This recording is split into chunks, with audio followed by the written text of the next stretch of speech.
보세요. 여호와의 사자가 광야의 샘물 곁 곧 술길 샘 곁에서 그를 만나 이르되 사례의 여종 하가라 네가 어디서 왔으며 어디로 가느냐. 그가 이르되 나는 내 여주인 사례를 피하여 도망하나이다. 여호와의 사자가 그에게 이르되 네 여주인에게로 돌아가서 그 수하에 복종하라. 여호와의 사자가 또 그에게 이르되 내가 네 씨를 크게 번성하여 그 수가 많아 셀 수 없게 하리라. 여호와의 사자가 또 그에게 이르되 네가 임신하였은즉 아들을 낳으리니 그 이름을 이스마엘이라 하라. 이는 여호와께서 네 고통을 들으셨음이니라. 그가 사람 중에 들나귀같이 되리니 그의 손이 모든 사람을 치겠고 모든 사람의 손이 그를 칠지며 그가 모든 형제와 대항해서 살리라 하니라. 하갈이 자기에게 이르신 여호와의 이름을 나를 살피시는 하나님이라 하였으니 이는 내가 어떻게 여기서 나를 살피시는 하나님을 배웠는고 함이라. 이러므로 그 샘을 부엘라헤로이라 불렀으며 그것은 가데스와 베레 사이에 있더라. 하갈이 아브라함의 아들을 낳음에 아브라함이 하갈을 낳은 하갈이 낳은 그 아들을 이름하여 이스마엘이라 하였더라. 하갈이 아브라함에게 이스마엘을 낳았을 때에 아브라함이 86세였더라. 아멘. 오늘 나를 감찰하시는 하나님, 엘로이 나를 감찰하시는 하나님이라는 제목으로 함께 하나님 말씀 묵상해 보도록 하겠습니다. 개혁주의 설교자인 아더 핑크라는 목사님이 계세요. 이 목사님이 지금 우리가 그 창세기 12장 아브라함이 갈대아 우르에서 부름받은 장이죠. 그때부터 지금 16장인데 15장 바로 전까지 이 장들의 받은 시험들을 대략 6가지로 정리를 해놨어요. 그걸 한번 읽어드릴게요. 제가 언급했던 것들일 거예요. 첫째, 그의 믿음의 뜨거움이 시험을 받았다. 믿음의 뜨거움이 시험을 받았다. 그가 하나님께서 갈대아 우르에서 그 고향 본토 친척 아비집을 떠나라 하셨을 때 그 믿음의 뜨거움, 내가 하나님을 따라가야지, 내가 하나님을 더 사랑하니까 이런 것들을 두고 갈 수 있어 하는 그 뜨거움이 시험 받았다는 거예요. 맞죠? 근데 그 시험 통과했죠. 두 번째는 뭐냐면 그 믿음의 충분성이 시험을 받았대요. 이게 어디서였을까 제가 생각을 해보니까 그가 가나안 땅에 들어갔는데 기근을 만났어요. 그렇죠? 그런데 보통 우리가 기근을 만나면서 먼저 구해야 될 게 뭐예요? 하나님의 돌보심과 도우심이잖아요. 그렇죠? 우리 고백이 하나님 당신 한 분이면 충분합니다. 당신의 공급이면 내게 충분합니다. 이렇게 고백해야 되는데 아브라함은 그 충분성의 시험에서 떨어졌다는 거예요. 그렇죠? 그래서 어디로 갔어요? 애굽으로 갔잖아요. 그렇죠? 애굽으로 갔다는 거예요. 또 한 가지. 세 번째, 믿음의 겸손함이 시험되었다 그래요. 믿음의 겸손함. 이건 언제였을까 한번 생각해 보세요. 롯이 그 목초지대에서 그 목자들이 서로 싸울 때 아브라함의 입장에서는 하나님이 내게 주신 갈대아 그 가나안 땅 아닙니까? 약속의 땅이. 그렇죠? 그리고 내가 너 키워준 큰아버지인데 작은 아버지인데 내가 먼저 이 땅을 취해도 되는 거 아니에요? 아브라함 입장에서는. 그렇죠? 근데 그는 겸손히 어떻게 해요? 양보하죠. 너 네가 원하는 대로 취해라. 나는 남은 거 가질게. 그렇죠? 믿음의 겸손성이 시험이 되었고 그것을 또 멋지게 통과를 했다는 거예요. 또 한 가지 뭐예요? 그돌라오멜 연합군이 들어왔을 때 롯이 잡혀갔다는 소식을 듣고 마음의 갈등이 일어났을 거 아닙니까? 이걸 따라가 마라. 내가 쫓아가서 구해와 마라. 믿음의 담대함이 시험이 되었다는 거예요. 그리고 아브라함은 이걸 멋지게 통과를 하죠. 겨우 몇백 명 데리고 그 대군을 쫓아가서는 롯하고 그 모든 사로잡힌 자들과 그 전리품들을 다 뺏어오잖아요. 얼마나 멋져요. 그렇죠? 이 믿음의 담대함이 시험되었다. 넷째예요. 다섯 번째는 정말 그 믿음이 존귀함이 있는지를 시험받았다는 거예요. 이건 어디서 시험받았을 것 같아요? 이기고 돌아왔을 때. 멜기세덱이 와가지고 떡과 포도주를 바쳤고 그리고 소돔왕이 와가지고 꼬시죠. 그 전리품 너 다 가져라. 이거 다 네 거다. 네가 취했으니까. 이렇게 얘기할 때 그 시험이 들었다는 거예요. 그런데 아브라함이 뭐라고 해요? 난 이런 것을 취하지 않겠다. 나는 네가 나를 부하게 만들었다는 소리를 듣고 싶지 않다. 하나님으로 인해서 나는 이것을 하나님께서 주시는 것만 내가 갖겠다. 이런 어떤 믿음의 존귀함. 그렇죠? 나는 믿는 사람으로서 이것을 원하지 않겠다 하는 믿음의 존귀성이 시험되었다는 거예요. 충분히 이해되죠? 또 한 가지 마지막으로 믿음의 인내, 오래 참음, 인내가 시험됐다는 거예요. 우리 15장에서 무슨 일이 있었어요? 지난주에 배웠잖아요. 아들을 주신다고 10년 전에 철떡같이 나타나서 횃불로 언약을 주셨는데 기다려도 애가 안 들어서요. 그렇죠? 그때 어떤 마음이 들었을까요? 네, 하나님의 약속은 있는데 내가 한번 이루어 봐야지. 믿음의 인내가 시험이 되었어요. 못 기다리겠다는 거죠.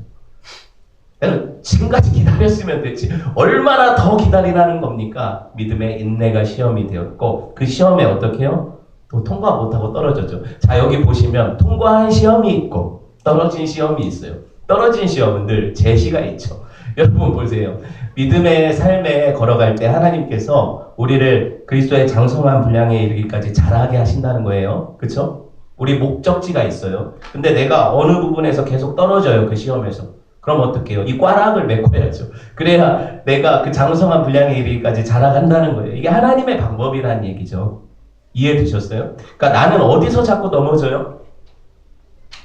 나는 어떤 시험에서 자꾸 낙방해요? 그곳이 바로 저와 여러분이 여러분 하나님을 의지하지 못하고 내 자신을 신뢰하는 부분이에요. 그곳이 바로 하나님이 나를 고쳐가시기 원하시는 문제죠. 여러분 이거를 인식할 필요가 있어요. 여러분 아브라함 이야기가 이 6가지 질문 안에 다 녹아져 있잖아요. 그렇죠? 6가지의 시험 안에 녹아져 있잖아요.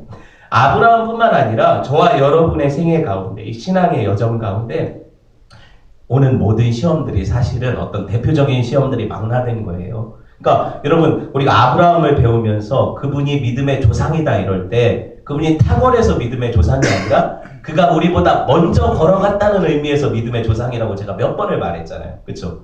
그들이 우리가 당해야 될 믿음의 시험을 아브라함은 이미 치렀다는 거잖아요. 그리고 우리는 모험 답안을 보고 아니면 실패한 낙방의 낙방 시험지를 보고 어떻게 해요? 아 저렇게 하면 틀리는구나. 저렇게 하면 맞겠구나. 생각할 수 있겠죠. 그렇죠? 그러니까 아브라함은 우리보다 어떻게 보면 억울하죠.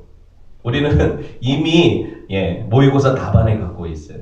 여러분 보세요. 이 시험들 가운데 하나님이 우리한테 요청하시는 게 뭐겠어요? 너희한테는 믿음에 하나님을 향한 뜨거움이 있냐 이거예요.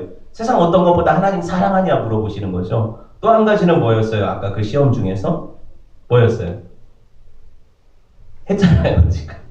하나님 한 분만으로 정말 충분하냐? 기근이와 너 하나님 의지할 수 있냐 이거였죠. 그렇죠? 너는 진짜 믿음이 겸손하냐? 네가 양보할 수 있는 믿음을 가졌냐? 너는 담대하게 믿음으로 싸울 수 있냐? 이 선한 싸움을. 그렇죠? 또 뭐예요?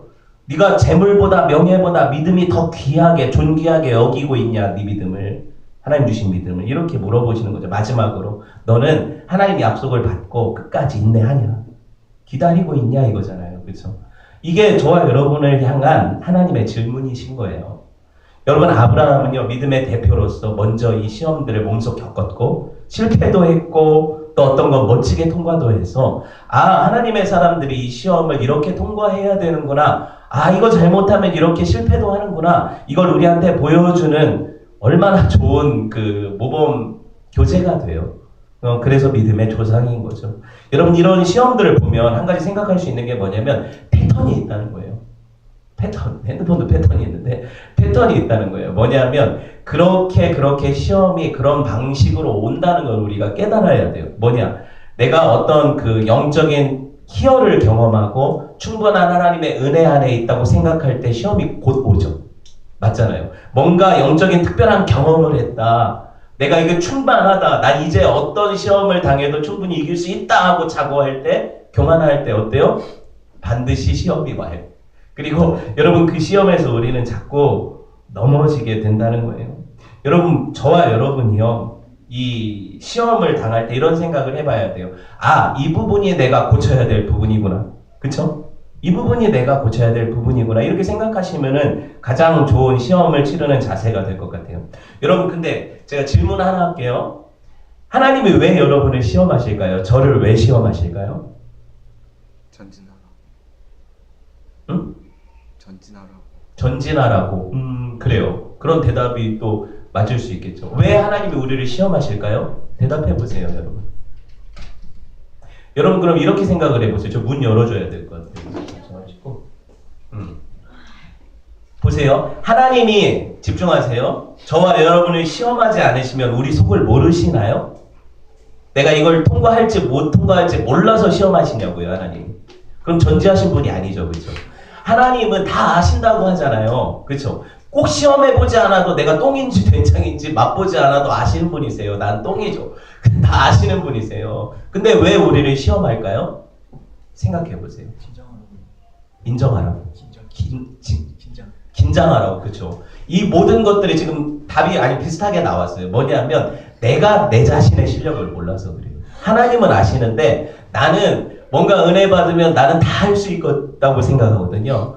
나는 은혜 받으면 내가 하나님은 아니더라도 천사랑은 대등하다고 생각하거든요. 이게 교만한 우리예요. 우리는 믿음의 실력을 몰라요. 내가 얼만큼 잘았는지 몰라요. 여러분, 그래서 하나님은요, 우리를 시험하세요. 그것이 축복으로의 시험이 될 수 있고, 아니면 고난의 시험이 될 수 있고, 빈곤의 시험이 될 수 있고, 여러 가지 방편의 시험들이 될 수 있겠죠. 인간관계에서의 시험이 될 수 있고. 하지만 이 모든 시험들은 바로 우리가 우리 실력을 알게 하시기 위한 하나님의 방편이라는 거예요. 여러분, 그래서 우리는 시험 당할 때, 내가 아직 나에 대해 모르는 부분이 있구나. 그리고 이 부분이 나의 약함이구나. 나는 아직 완전한 자가 아니구나. 그래서 나는 하나님 의지해야 되는구나. 이게 시험을 통과하는 성도들의 자세여야 해요. 그쵸? 뭐가 됐다는 거예요, 우리가? 됐다, 진짜. 네. 여러분, 하나님은요, 감찰하시는 하나님이세요. 오늘 제목이 뭐예요? 엘로이죠. 감찰하시는 하나님이라는 뜻이거든요. 그거 어디서 왔어요? 부엘라헬로이에서 엘로이예요. 하나님이 나를 감찰하신다는 뜻이에요. 감찰한다는 건 뭐예요? 여러분, 감사가 뜨면 회사가 난리가 나죠. 감찰이 뭐예요? 뭔가 그게 죄가 있는지 없는지 잘하고 있는지 못하고 있는지 본다는 거잖아요. 그렇죠? 하나님이 우리 속을 보고 계세요. 그 시험을 통해서 하나님이 우리를 만지고 계세요. 여러분, 그래서 하나님은 엘로이의 하나님이세요. 감찰하시는 하나님. 일상 가운데. 여러분, 우리가 하나님의 시험을 통과하면서 진정 원하는 것은 내가 어디까지 자라났는지 믿음이 보고, 그리고 내가 앞으로 가야 할 길이 어딘지 보고, 그래서 내가 얼마나 더 하나님을 의지하고 하나님을 믿어야 될까를 인식하고, 그렇죠? 그렇게 살아가는 것이 시험을 통과해야 되는 저와 여러분이요 이라는 거예요. 오늘 아브라함과 사라에게 시험이 왔죠. 아들이 약속을 받았는데 안 나와요. 그렇죠? 오래 기다렸는데, 자기들 딴에는 10년도 기다렸어요. 그렇죠? 오래 기다렸는데 안 와요. 하갈에게도 시험이 왔죠.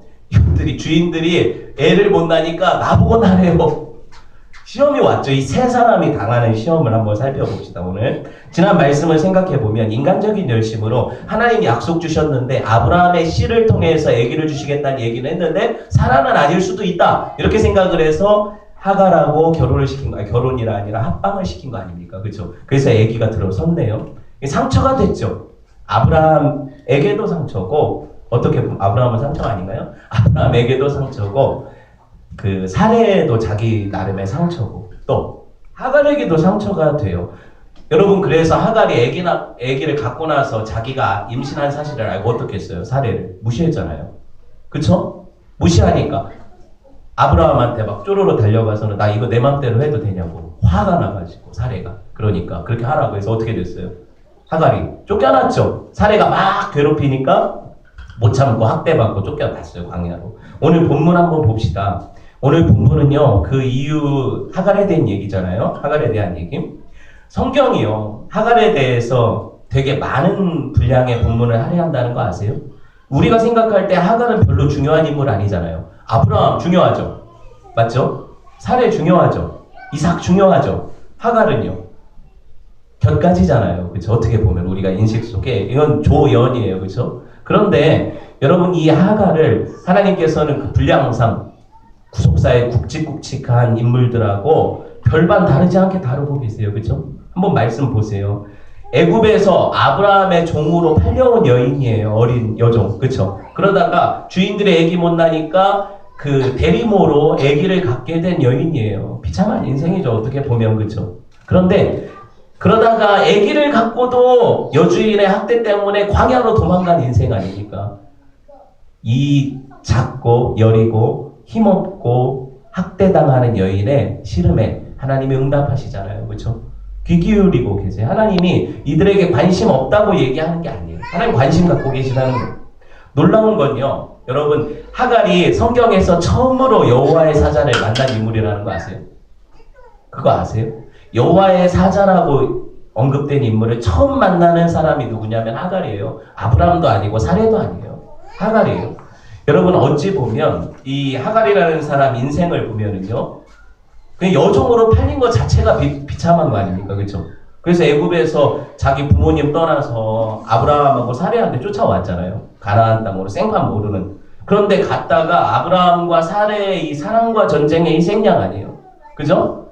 이렇게 생각해 보면 여러분 하갈의 잘못은 어떻게 보면은 주인 잘못 만난 잘못밖에 없어요. 내가 언제 주인의 아들을 임신하겠다고 자기가 자원했어요? 아니잖아요. 지들이 시켰잖아요. 그리고 왜 미워해요? 떡하니 아기를 가졌으면 축하할 일 아닙니까? 지들이 원했으니까, 그쵸? 근데 어떻게 해요? 막 자기를 못살게 굴고 괴롭히죠. 그 시기 질투 때문에. 누가? 자기한테, 자기 남편한테 들어가라고 했던 그 여자 사례가 얼마나 미웠겠어요, 그죠? 한번 생각을 해보세요. 여러분, 내가 임신을 했을 때 하갈의 입장에서는 여주인이 좀 이렇게 어떻게 보면 예전과 같이 보이지 않아요.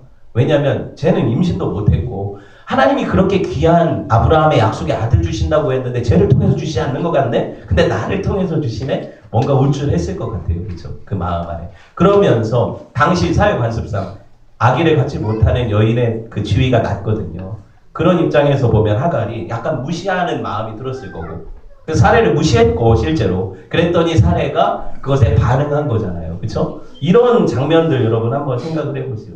그런데 하갈 입장에서는 그런 것들이 이해가 안 돼요. 왜 그러냐면 자기들의 원함이었으니까. 그리고 내가 아기를 가졌으니까 아브라함의 아들 아니에요, 내가 가진 아기가, 그렇죠? 그러면은 적어도 이 아기가 아브라함의 그 유업을 이을 씨앗이라면 내가 이런 대우, 부당한 대우를 받아서 안 되죠.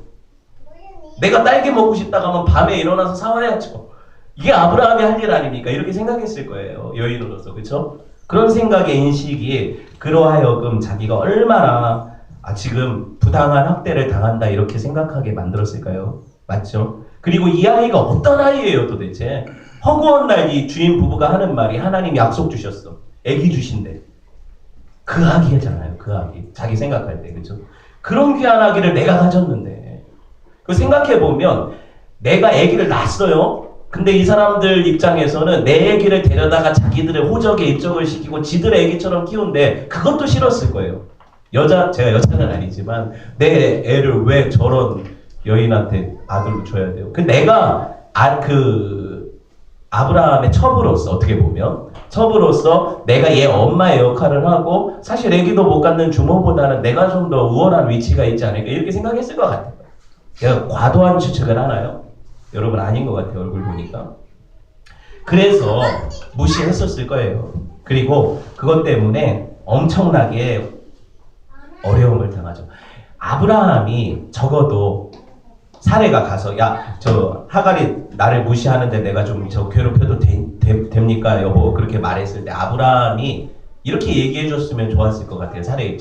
하갈 입장에서는. 그래도 우리 아기 가진 사람이지 않습니까? 그죠?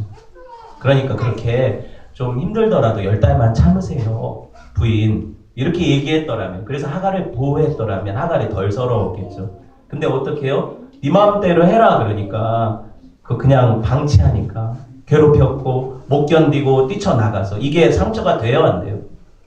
엄청나게 상처가 되죠. 엄청나게 상처가 되죠. 여러분 보세요. 마음 한켠에는 자기가 도망을 치면 광야로, 적어도 사례는 볼 것도 없고 아브라함은 이 귀한 약속의 후손을 봐서라도 자기를 쫓아와서 야 들어가자, 좀 참아라 이러고 위로해 줄 줄 알았는데 와요, 안 와요?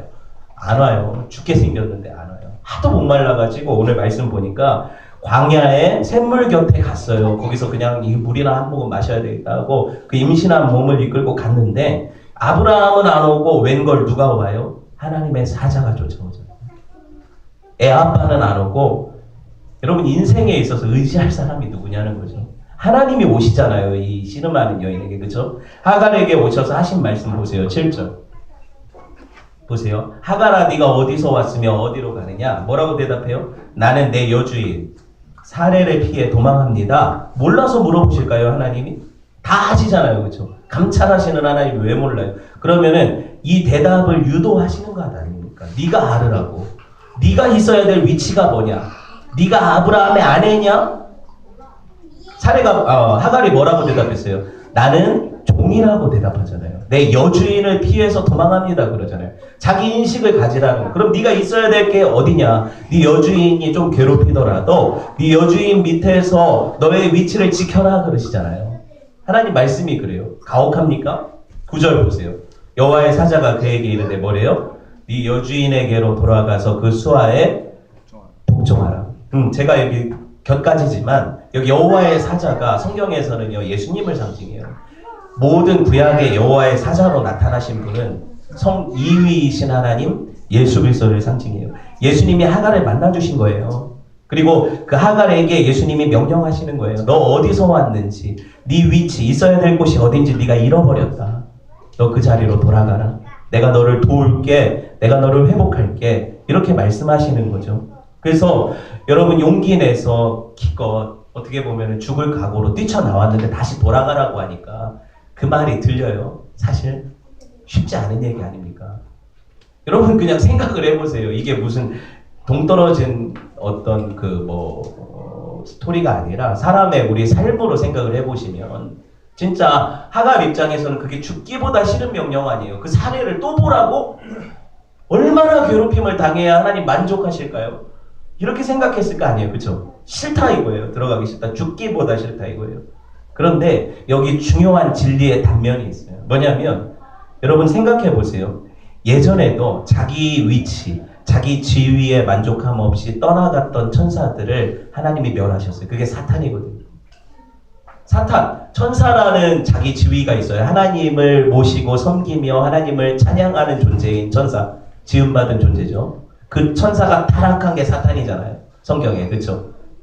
왜 타락했어요? 자기가 하나님같이 되려고 했잖아요. 자기 위치, 자기가 주인 되려고 했잖아요. 아담이 왜, 하와가 선악과를 왜 따먹었어요? 내가 누구처럼 되려고? 하나님처럼 내가 선악을 판단하고 살겠다 이거 아닙니까? 주체적인 인간으로 살겠다. 오늘 하갈이 왜 떠나갔어요? 내 마음대로 살겠다는 거잖아요. 난 여종 아니다. 난 자유하는 여자다. 그런데 성경은요, 자유하는 여인을 사라라고 부르고요, 여종을 하갈이라고 불러요. 이건 나중에 갈라디아서와 합해서 설명을 드릴게요. 여하튼 중요한 건 뭐냐면 하갈 입장에서는요, 그 하나님의 정하신 때에 정하신 위치에 있어야 된다는 거예요. 이게 바로 저와 여러분에게도 하나님이 같은 말씀 하시는 거거든요. 우리가 제일 싫어하는 게 요새 같은 시대에 권위라는 말 되게 싫어하죠. 권위주의, 그쵸? 이런 말 되게 싫어하죠. 권위적이다 이런 거 엄청 싫어하죠. 그쵸? 다 싫어하잖아요. 그래서 요새는 권위가 어디 있어요? 요새는 이제 을이 갑을 이기는 시대로 변하고 있으니까 권위라는 것 자체가 어떻게 보면 많이 무너진 시대죠. 그런데 성경은 늘 권위를 얘기를 하거든요. 여러분 이걸 잘 정리를 하셔야 돼요. 권위주의적인 것, 권위적인 것은 하나님께서 원하시는 게 아니에요. 아시겠어요? 뭐가 다릅니까? 우리는 진짜 권위자가 돼야 돼요. 권위자가 뭐예요? 인정받는 사람이죠. 그리고 그 분야에 있어서 그 사람이 높여짐을 받는 사람이 맞잖아요. 가령 여러분 내가 나이가 더 많은데 나보다 어린 의사가 앉아있다고 제가 병원 가가지고 제가 진찰받으면서 야, 너 몇 살이냐? 야 이거 제대로 배웠냐? 이거 치료할 수 있냐? 이렇게 해요 안 해요? 안 하죠. 권위를 인정하는 것 아닙니까? 그 사람이 말하면 내가 듣지요. 걔가 얼마나 더 살았다고 그걸 들어요. 그런 차원이 아니잖아요. 무슨 말인지 아시겠어요? 여러분 권위라는 것은 태생적인 것도 있어요. 하늘로부터 오는 것도 있어요. 태생적인 권위가 있어요. 부모 같은 것은 권위자잖아요. 나는 부모님보다 권위를 가질 수 없어요. 맞죠? 태생적인 권위예요. 그리고 어떤 사회에서 인정받은 권위가 있죠. 근데 그 권위자들이 권위대로 행동해야 권위자가 돼요. 그거 알아요? 부모가 자식을 내버리고 권위자가 될 수 없어요. 그러니까 그 자식들은 그 부모, 나를 버린 부모의 권위를 인정치 않는 게 당연한 거죠. 맞죠? 무슨 말 하는지 아시겠어요? 권위주의적인 것은 권위자가 아니에요. 실제로 권위라는 것은 권위 아래에 있는 사람들을 보호하는 사람이에요. 내가 내 날개로 덮어주는 게 권위자예요.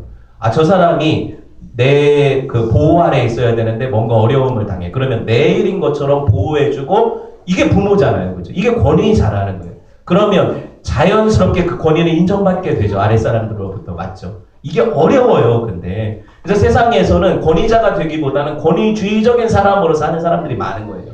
그게 갑인 거고요. 그렇죠? 그게 갑인 거예요. 여러분 어렵지 않아요. 저와 여러분도 갑이 될 수 있어요.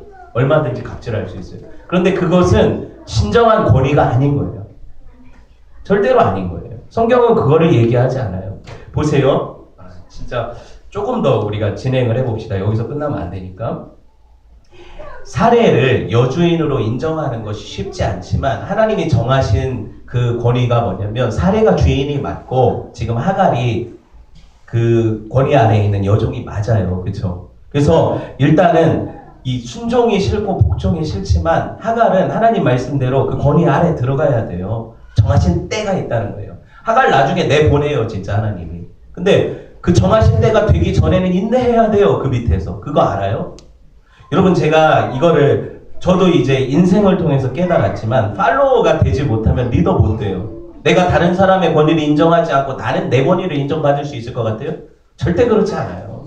여러분 그래서 제가 부교육자로 10여 년 세월을 살았어요. 그쵸? 어떤 사람이 그렇게 얘기를 해요. 무슨 일이 있었다 이런저런 이야기를 하면 아 근데 그걸 왜 참았냐. 그때 뛰쳐나오지.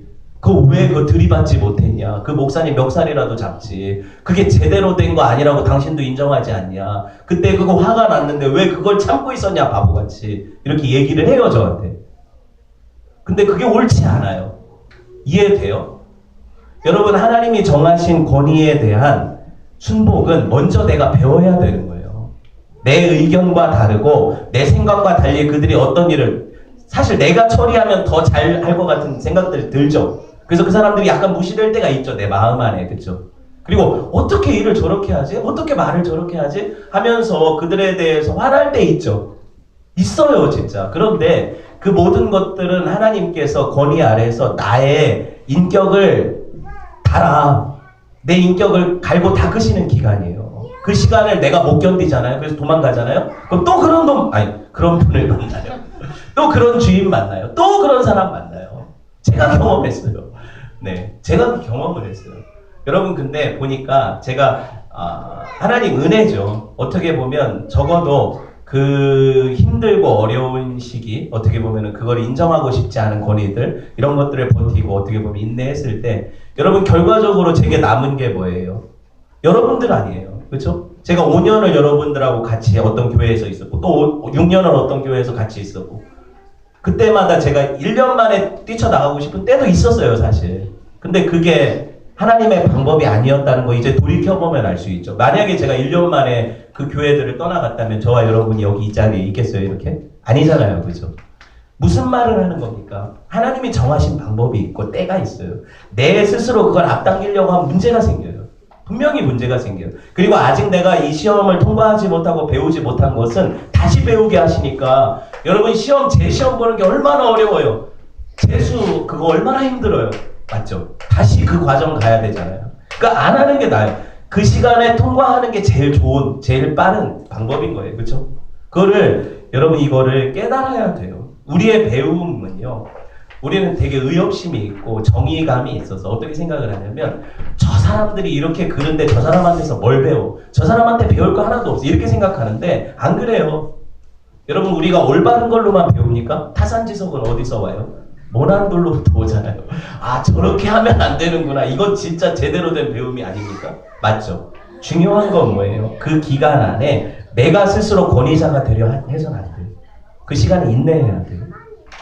여러분 이 모든 결정들 가운데 그러면 저는 언제가 하나님 때인지 모르겠어요. 그래서 언제까지 버텨야 될지 모르겠어요. 하나님이 알게 하신다니까요. 진짜 알게 하신다니까요. 그때가 되면 여러분 더 있고 싶어도 못 있어요. 떠나가게 되어 있어요. 그 때가 있다고요. 그거를 깨닫게 하시는 하나님의 은혜를 경험해 보세요. 무턱대고 참고 있어라가 아니에요.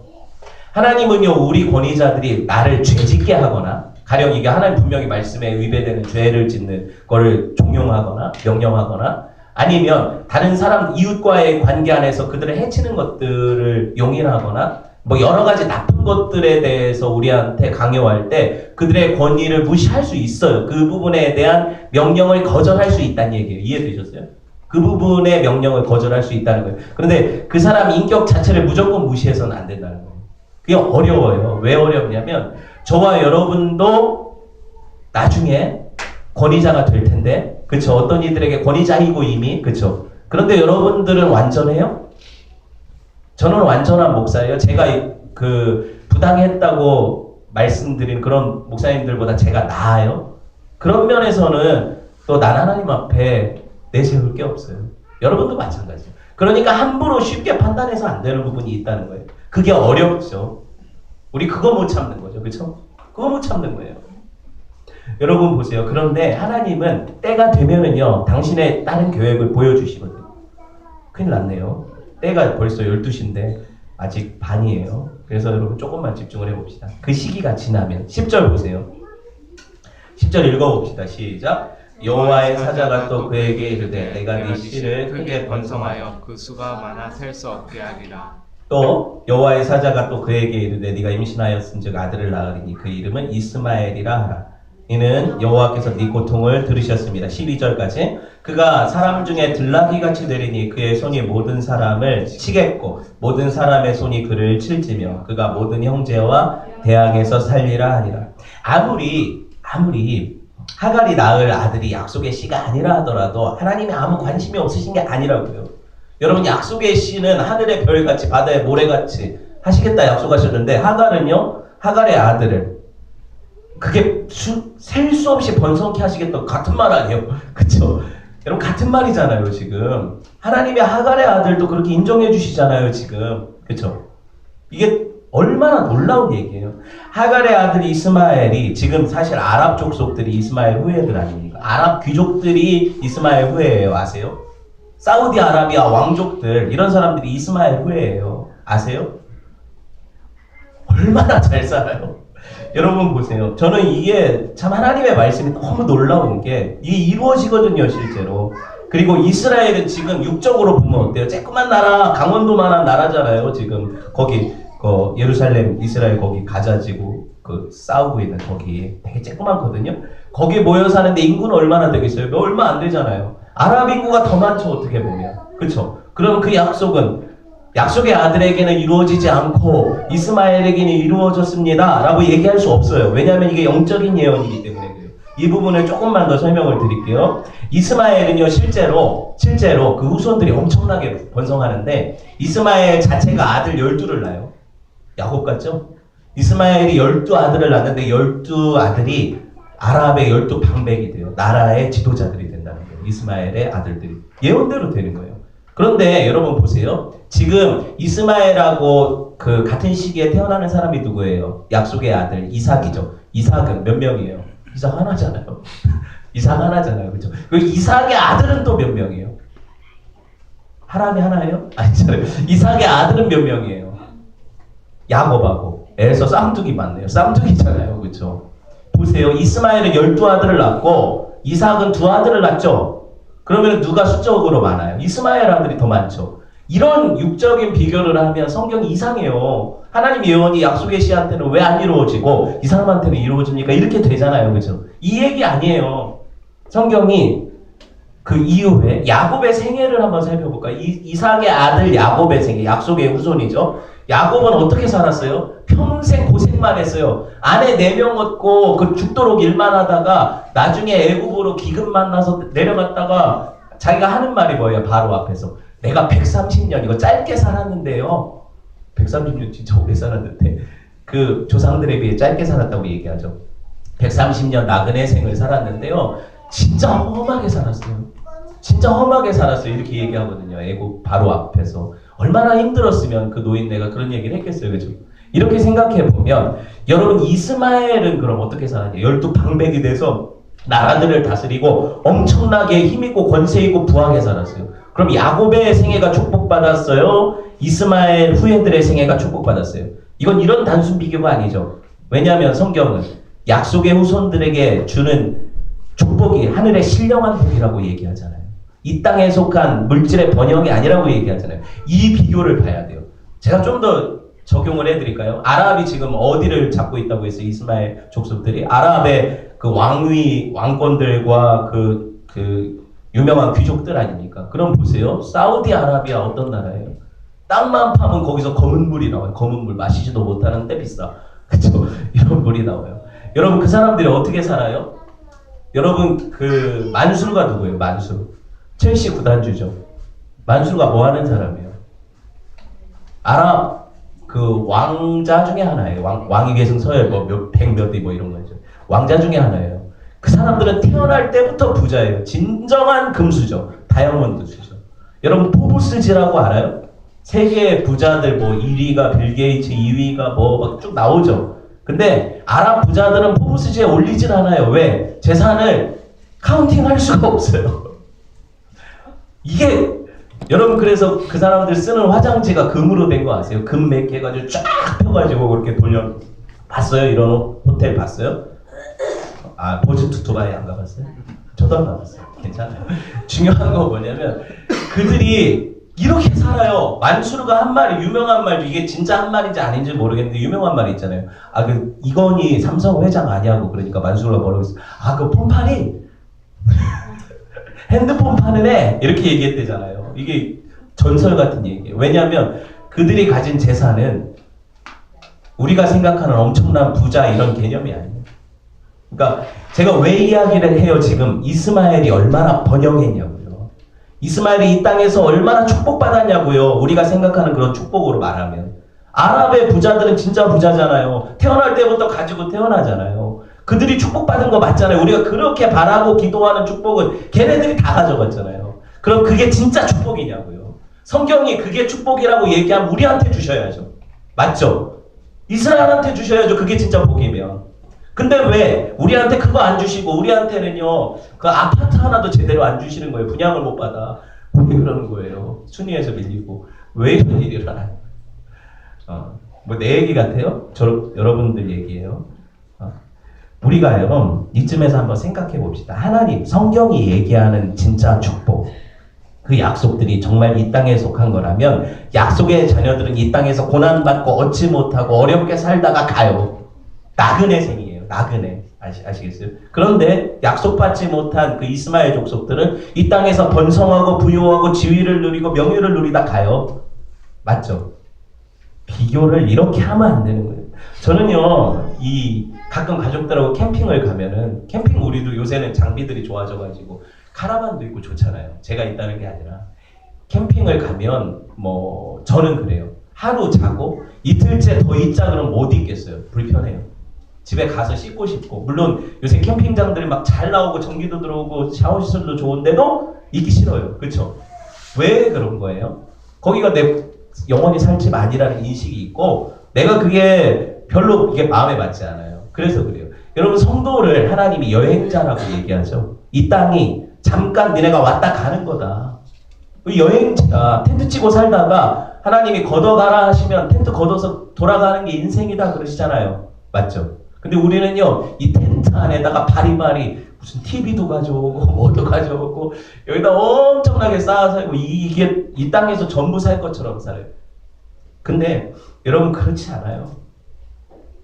이 땅이 힘들어요. 그렇죠? 그래서 가고 싶은 거예요. 하나님 나라로 돌아가고 싶은 거예요. 근데 여러분 그 반론이 있을 수 있어요. 목사님이 진짜 좋은 여행지에 특급 호텔에서 묵어보지 않아서 이런 얘기 하는 겁니다. 거기 집보다 더 좋아서 거기서 살면 다시 집에 가고 싶지 않아요. 그런 얘기 하시는 분들이 혹시 여기 있을지 모르겠는데 실제로 그렇다면 저는 더 가기 싫어요. 왜 그러냐면 내가 가야 될 분명한 고향이 있고 집이 있는데 거기가 더 좋아가지고 거기가 내 본향인 것처럼 잊고 살면 난 다시는 하나님 나라 못 갈 거니까 난 거기 가고 싶지 않다는 거예요. 여러분 우리 인생이 세상의 모든 걸 다 뺏겼어요. 내 정신도 내 마음도 이게 다 여기서 누리고 싶은 마음 다 그거 하나 가지고 살잖아요. 다 그 마음 가지고 일하잖아요. 그거 하나 가지고 자식들 키우잖아요. 이게 성도예요. 이게 성도냐고요. 우리가 돌아갈 본향이 있는 사람이에요. 하나님 기다리실까요, 우리를? 나 천국보다 더 좋은 이 땅이 더 좋은데 내가 가기 싫다는데 기다리실까요? 우리가 우리 자신을 돌아봤으면 좋겠습니다. 제가 좀 흥분을 했지만 하나님은요 이 땅에서 물론 믿지 않는 자들도 돌보세요. 하갈에게 이스마엘에게 하나님이 그 씨름을 들으시고 이름 지어 주시잖아요. 네 아들 낳을 건데 요 이스마엘이라고 해라. 이스마엘이 뭐예요? 무슨 뜻이에요? 하나님이 들으심이라는 뜻이잖아요. 엘이 하나님이고 이스마엘 할 때 그 사무엘이 하나님 들으심이거든요. 그 중간에 하나님이 들으신다는 그 동사가 있어요. 그렇죠? 이 단어예요. 하나님이 그 여종의 마음을 고통을 들으시고 응답하셔서 그에게 약속으로 주시는 아들이 이스마엘이고 이스마엘에게 이 예언을 주시는데 이게 왜 축복이냐? 오늘 말씀 보세요. 12절 눈으로 보세요. 그가 사람 중에 들나귀같이 되어 그 손이 모든 사람을 치겠고 모든 사람의 손이 그를 칠지니 그가 모든 형제에 대항하여 살리라. 들나귀는요 길들일 수 없는 낙이죠. 보통 우리가 타고 다니는 낙이는 인간의 길들이는 낙이 굴복된 낙이죠. 들나귀는 길들일 수 없는 낙이에요.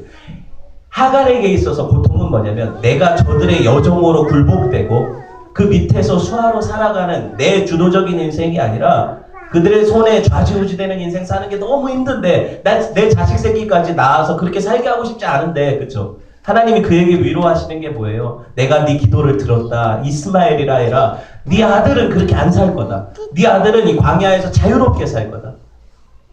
들나귀처럼 멍해매지 않고 자유롭게 살 거다. 얼마나 축복이에요 이게. 그 마음 안에 위로가 되지 않겠어요? 네, 좀만 더 갑시다. 그래서 하갈이 여기서 이름을 짓죠. 지금 이 샘물 이름을 뭐라고 하냐면 부엘 라헬 로이. 내가 살아계신 하나님의 우물에서 하나님을 배웠다. 하나님이 나를 살아계신 하나님이 나를 감찰하시는 샘물이다 이런 뜻이에요. 살아계신 하나님이 나를 감찰하시는 샘물이다. 부엘라헬 로이라는 이 샘물의 이름이에요. 여러분 실제로 그 마음을 찾아오셔서 만나신 하나님 그렇죠? 그래서 감찰하시고 하갈의 그 고통을 들으시고 그 마음 안에 위로하시는 이 샘이 누구예요?